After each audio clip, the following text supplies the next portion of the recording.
وزهقتنا وزعلتنا، بس احنا اكتشفنا حقيقي اللي انت في لعيبه دمرتها وكنت هتدمرها نفسيا، والوقت اللي انت مشيت فيه ده كان انسب وقت، خصوصا ان انت كنت لاقي حاجه اسمها تغييرات. احنا النهارده شفنا عماد النحاس لما غير في الدقيقه 60. طبيعي تبقى متعادل وتغير في الدقيقه 60. التغيير يغير من رتم الماتش معاك، تقدر تعوض في اخر نص ساعه، تقدر لو انت حتى خسران ترجع تاني للماتش، لو انت متعادل تقدر تتقدم، لو انت متقدم تقدر تضيف تاني وتالت.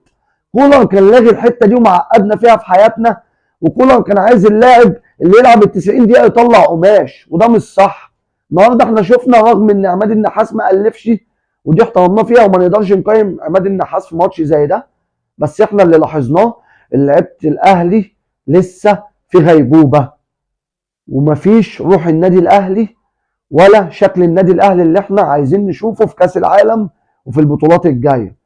وبالمنظر ده انت النهارده لولا عماد النحاس عمل التغييرات وربنا اكرمنا وكسبنا، كان زمانك بتهدي الدوري لبيراميدز وبتدخل نفسك في دوامه الكونفدراليه وافريقيا. بس الحمد لله ان التغييرات، واحد زي جراديشار الله اكبر عليه، كوره من فاول معموله له حطها من قبل ما تنزل على الارض بشكل ولا اروع، جون.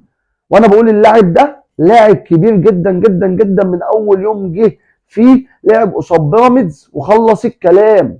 وانا بقولها لك بيراميدز ده فريق ظروفه معانا كانت كده، لان احنا خدناه الدوري اللي فات رايح جاي وخدنا منه الدوري، صرف النظر بقى عن الماتشين اللي احنا كانوا واقفين معانا في الدوري ده. وانا بقول لك في الاخر ان شاء الله بيراميدز يقع، عشان انا بقولها لك لا قدر الله لو بيراميدز خد الدوري على الفرق التافه اللي ما بينهم وما بيننا، ووصل الفرق في الاخر على نقطه نقطتين خد بيهم الدوري، هيبقى ماتش الانسحاب اللي ملوش اي لازمه، ده اهداء الدوري للمستثمر. بس مش محتاجين نتكلم تاني.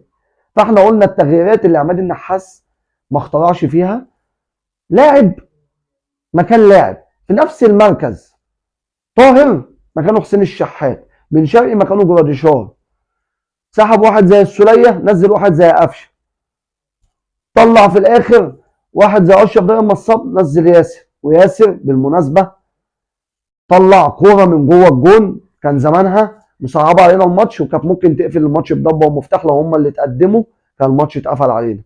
وحسين الشحات مطلع كوره، بس حسين الشحات يا عيني اول مره اشوفه تايه في الملعب كده، باص طالع من رجله مش مظبوط، والكوره تحت رجله مش هو حسين الشحات.